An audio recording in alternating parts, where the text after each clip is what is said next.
Hello and welcome to Viewpoints. My name is George Beach and I'm here with Anne-Marie Albertazzi to talk about her master's thesis called The Perfect Storm. Anne-Marie, welcome. Thanks, George. It's great to be here. Can you tell us a little bit in generalities what your thesis is about? Well, my thesis, the full title is The Perfect Storm, the Religious Apocalyptic Imagination and Personal Disaster Preparedness.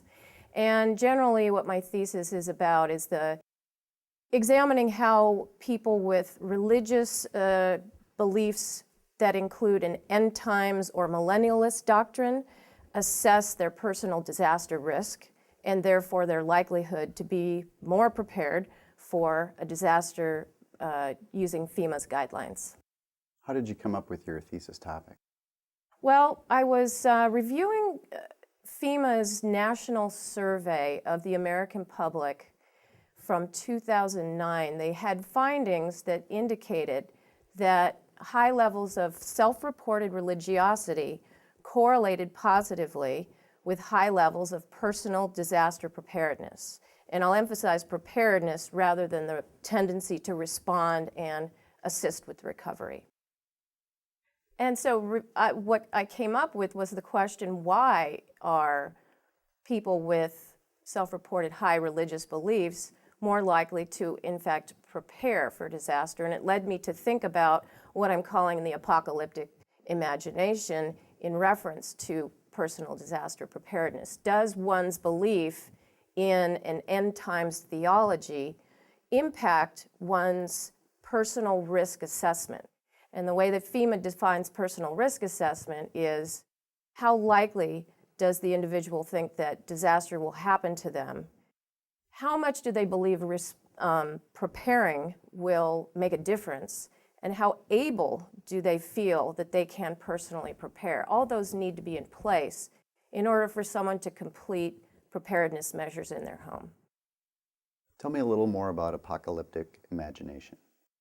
Well, what I'm calling apocalyptic imagination in this thesis is a result of my review of many theologies that include a theory of how the world will end. And in religious as well as secular groups, you'll have beliefs that come under the broad term of millennialism. And millennialism refers to the second coming of an ideal reign at the end of the world. And so when I looked at the concept of millennialism, what struck me was that the beliefs in the end of times influence very much how someone will live their life in the here and now.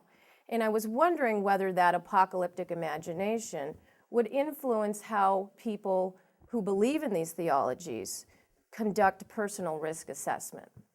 So how did you collect your data?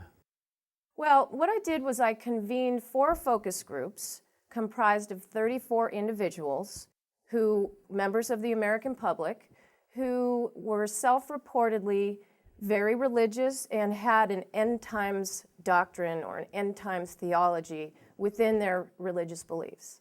So as a whole, the groups that I formed were people from the American public who had Christian beliefs, some of various denominations and some non-denominational.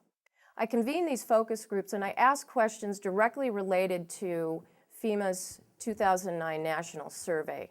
And these questions were dealing with their perceptions of the likelihood that disaster would happen to them, the impact that a disaster might have on them personally, their sense of how much value it would be to prepare materially for disaster, and finally, whether they felt empowered to go ahead and make those preparations for disaster. And so in collecting those data, I then compiled the results and I started doing an analysis of the themes and trends within their responses, and that's how I came to my findings. And what were your findings? My findings were interesting. What I found is that people who hold, as is true with the focus groups that I interviewed, those who held strong religious beliefs and had as part of their beliefs this apocalyptic imagination were very well prepared spiritually for any disaster that might signify the end. And disasters did signify some version of the end or some indicator of the end to them in general. What I found, though, which could potentially challenge the findings in FEMA's 2009 survey, is that they weren't particularly materially prepared. And there's a difference between being spiritually prepared and being material prepared with having completed all the recommended measures that FEMA promotes. And so this was interesting to me because while they had the passion and the mental rehearsal, shall we say, of disastrous times and disastrous events that would help someone prepare for a disaster, it was all on the spiritual level for the most part. And when people were effectively prepared, it was not due so much to a theology as to their practical past experience with disasters or actual teaching that they had received.